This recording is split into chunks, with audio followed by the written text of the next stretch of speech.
High, আমি পূজা। আমার নতুন একটা মিনি ব্লগে তোমাদের সকলকে আরও একবার ওয়েলকাম। আমরা বাড়ি থেকে বেরোনোর পর বৃষ্টিটা শুরু হয়েছে। মাথায় কোনো রকম একটু কিছু দিয়ে আমরা চলে এসেছি এক বাড়িতে, নেমন্তন্ন ছিল।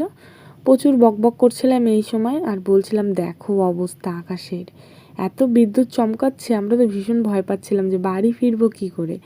ঠিক ফেরার সময় আটকে পড়েছি। দুজনে মিলে বকবক করতে করতে আমরা আমাদের জায়গায় তো চলে এসেছি। বাড়ি থেকে এখানে আসতে ওই 10 মিনিট মতন লাগে। তো যাই হোক, এই যে এখন ঢুকছি। আমরা এসেছিলাম কীর্তনে, ওই ঠাকুরনগর মেলার আগের দিন এই বাড়িতে প্রতি বছরই কীর্তন হয়ে থাকে। আর এই দেখো বাইরে বৃষ্টি কিন্তু শুরু হয়ে গেছে অলরেডি। এখানে ঢুকেছি, সবার সঙ্গে দেখা সাক্ষাৎ করলাম। বেশ বৃষ্টি হচ্ছে, দাঁড়ানোর তেমনভাবে খুব একটা জায়গা পাইনি। আর কীর্তন কিন্তু প্রায় শেষের দিকে ছিল, আমরা অনেকটা লেট করে ফেলেছি আসতে। আর এই যে হচ্ছে আমরা দুজন, কেমন লাগছে অবশ্যই কমেন্ট করে জানাবে। তো আমরা প্রথমে ভেবেছিলাম কি হয়তো আসা হবে না, তো শেষমেশ তাও ভাবলাম যে না যাই, একটু দেখা করেই আসি সবার সাথে। এখানে এসে বৃষ্টি হচ্ছিল, লোকজনের অনেক ভিড় ছিল, দাঁড়ানোর ঠিক মতন জায়গা পাচ্ছিলাম না।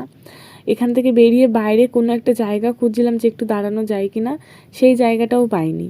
ভিজে ভিজে এদিক থেকে ওদিক একটু ঘোরাঘুরি করে দেখলাম একটু ফাঁকা হয়েছে। তো চলো আমরা এখন খেতে বসে পড়ি, যদি একটু বাড়িতে তাড়াতাড়ি যাওয়া যায়।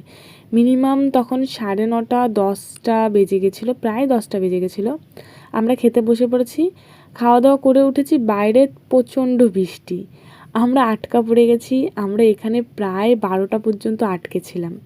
তো আমরা এই যে ছাতা জোগাড় করেছি, 4টে ছাতা জোগাড় করে এখন গুটি গুটি পায়ে আমরা সবাই মিলে বাড়ি আসছি। আর এই দিনকে প্রচুর ঝড় হয়েছিল, প্রচুর হাওয়া, তেমন বৃষ্টি, ভীষণ ভয় লাগছিল। দেখা হচ্ছে নতুন ব্লগে, ততক্ষণের জন্য টাটা।